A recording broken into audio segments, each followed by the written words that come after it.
冬令进补是中华5000年文化的延续。在亚洲地区，冬天吃羊肉炉啊，或是姜母鸭，常常是供不应求的情况。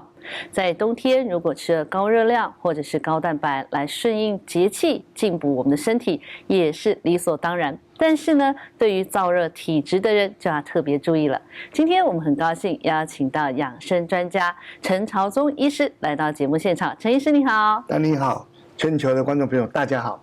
陈医师啊，我想啊，就是到了冬天啊，大家就很自然的想要喝一点暖乎乎的汤品，或者是一些感觉好像应该要补补身子。但是在亚洲地区可能比较热，大家现在也吃的比较豪华一点。就是在您的门诊当中，有没有一些就是在冬天啊吃补吃过头的一些案例呢？我这个状况是常常碰到。那记得前几天呢，有一个那个好朋友的小孩来看诊。坐下来一看，整脸呢长了青春痘，但是没有爆了哈，就是说黑头粉刺呈现。我说好奇怪，为什么这么严重？我的朋友讲说，哎呀，这个前几天呢，带着小朋友去吃那个姜母鸭，就一下就发了。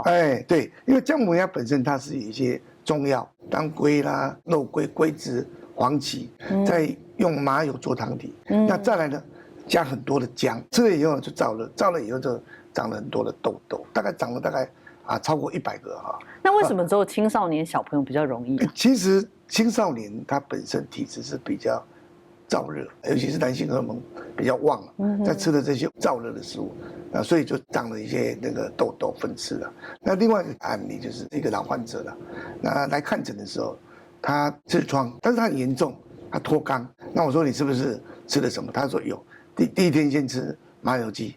第二天再吃麻辣锅那这种状况会产生痔疮或脱肛机会是比较大。这2个东西如果连续2天吃就这么严重，还是他本人体质？他本身的体质是属于比较燥热形态的，所以吃了这个东西也有可能有出现这个问题。不过中药对于这样的一个治疗还蛮有效果的。这些体质人要进补就特别小心。那冬天我们知道中国有个节气叫立冬，立冬是冬天的第一个节气，所以这个节气来讲对于冬令进补非常适合。所以我们有一个这个俗谚，他说，这个冬令进补让我们的体质呢能够变得更好，在来年的时候，在春天的时候可以有强壮的身体甚至可以打老虎了。所以这个时候其实古人就是一直开始在调理身体的一个时节，就因为其实我们在一个节气里面呢，所谓的这个秋收冬藏，在秋天的最后一个节气呢，就把所有的这个稻谷这些谷物收到仓库里面去收藏起来。我们的一个养生的观念里面呢，秋天的尾巴到冬天的一个开头的时候，身体呢要有一个闭场，补充我们身体的一个养分。那我们这个时候要补益精气，让我们身体的抵抗力增强。那因为现在的人很少说营养不良了通常叫做营养不均衡所造成身体的一种虚弱或者一个问题。所以我们在冬令进补的时候，可能要选择适合的如果说选择不适当选择太过燥热的，就像我刚刚前面讲的那2个案例一样的，可能吃了以后越补会越大动。那如果这样听起来，进补的人也是有限制，什么样的人适合进补呢？比如说像手脚冰冷的，或者是动不动就累的，脸色呢黄白看起来这个气血是比较不足的。当然我们在进补的时候要注意，我们要气血兼补才能够达到它的一个作用。如果说你这个气血没有兼补，那只有补气，气太盛血不足也不行，血太盛气不足也不行。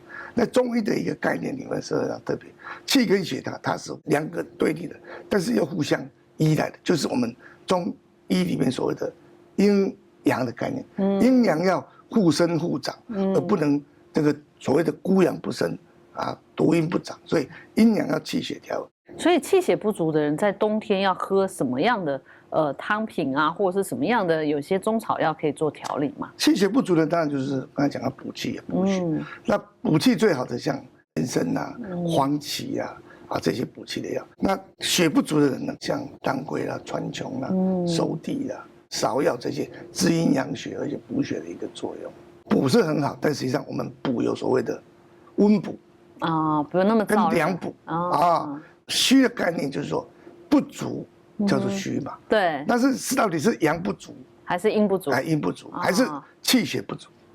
所以刚才讲过，我们所谓的这个补要看我们的气血，还要看我们的阴阳。那刚才讲阴虚的人就需要所谓的补阴了。那我们补阴的话，就要所谓的滋阴清热而补阴，那就所谓的两补的概念。像绿豆、黄豆、红豆，那这样的补叫做什么？叫做凉补。那凉补就是阴虚的人所需要。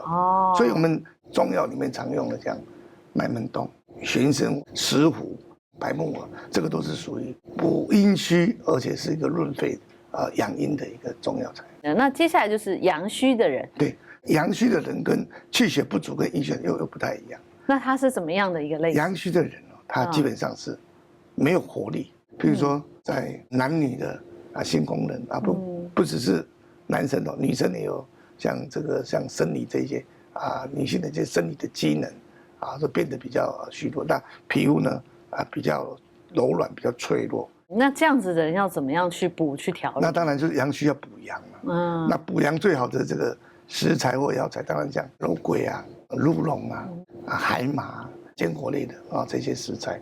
那如果比较燥热人要怎么补呢？要吃哪些食材呢？燥热的人要进补，我想这个是很多人想知道的一个问题。第一个呢，你如果说在这些这个所谓的羊肉炉啦、姜母鸭之中呢，你要先把油去掉，喝汤就好。这个是第一个选择。是。第二个呢，那我们可以多选择吃青菜或者菇类，像高丽菜、茼蒿、金针菇啦、香菇啦，选的这些大概都是属于像汤锅类的、火锅类的，当然是药膳养生。是。那我们在喝的时候呢，当然我们是要节制的，要看我们的体质来做决定。刚才讲过阳虚的人，对，当然是可以是多吃点羊肉了。那如果说你是阴虚的人，这个时候不要叫羊肉刚好相反，刚好叫鸡肉比较好一点。对，那气血虚弱的人可以吃一点排骨了。不同的人要吃不同的肉类，对。其实我们这个在食材的选择上都有一些特色，这些都是来自于我们老祖先的智慧。那这些我们老祖先们呢，就是说会把食物呢分作好几个类型。那素食者那就只能那个汤底加上这些菜了嘛。那要怎么增加蛋白质、增加营养？当然素食者当然他的饮食上是他的选择性是比较少，不过因为素食者基本上是一种健康的饮食啦。材料上当然有所谓的阴阳气血的一个问题如果像麻油鸡里面一定要加姜，那当然我们就用素鸡之类的可以做它的一个材料。那当然是麻油姜，那但是你要记得姜要爆过才能把那个热度呢提升。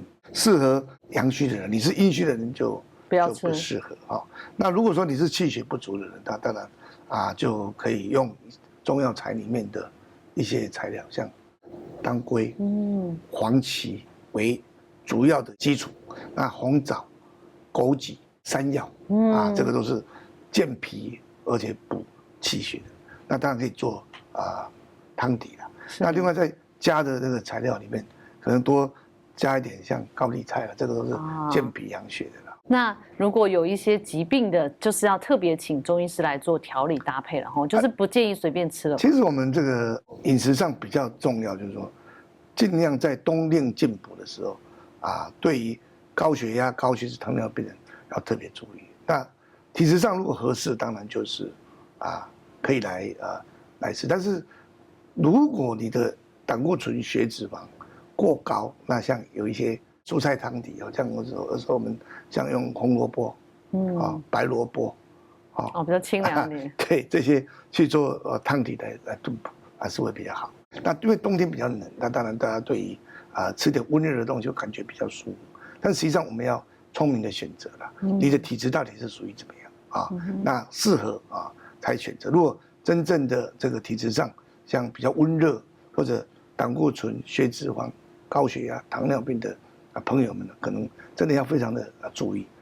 那接下来呢，要跟观众朋友分享呢，就是冬令进补医生要介绍药炖排骨。医师，这个药炖排骨有什么样的药材，以及要怎么煮呢？这个药炖排骨是我们在台湾非常流行的这个冬天的养生药膳。是。那当然，这个药炖排骨的这个材料跟十全大补有些类似，但并不完全。那我们排骨大概600克，红枣15克，枸杞子22克，当归10克，黄芪呢20克，熟地22克，桂枝10克，川穹呢12克，甘草10克，要加点米酒哦。做法上，排骨要穿烫备用，我们把药材呢稍微洗一下。枸杞呢，因为它本身比较容易这个煮透，所以枸杞在第2阶段再放入。那我们排骨跟药材呢放在电锅里面，加500cc 的热开水，你要放2杯的水在外锅哈，然后再按下开关。当我们跳起来之后呢，再把枸杞跟米酒的继续呢再煮30分钟。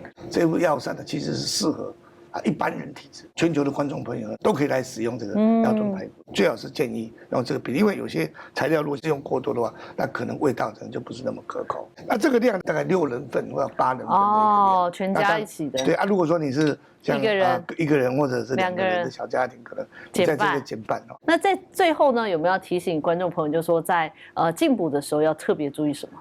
第一个就是说不要过补了这可能有的人就是说这个不会一味的看起来补就在补，所以你要有聪明的选择，聪明的判断是要停看听。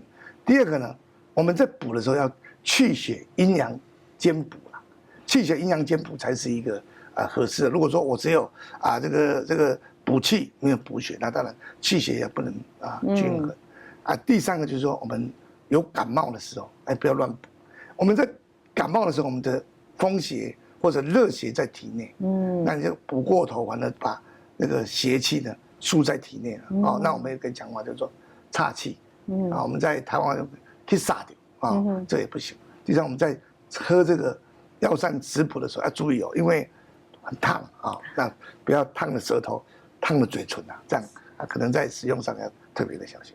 各位朋友，如果这支影片对您有帮助，欢迎按影片下面的超级感谢赞助我们，让我们可以制作更好的内容，让您和您的家人更健康。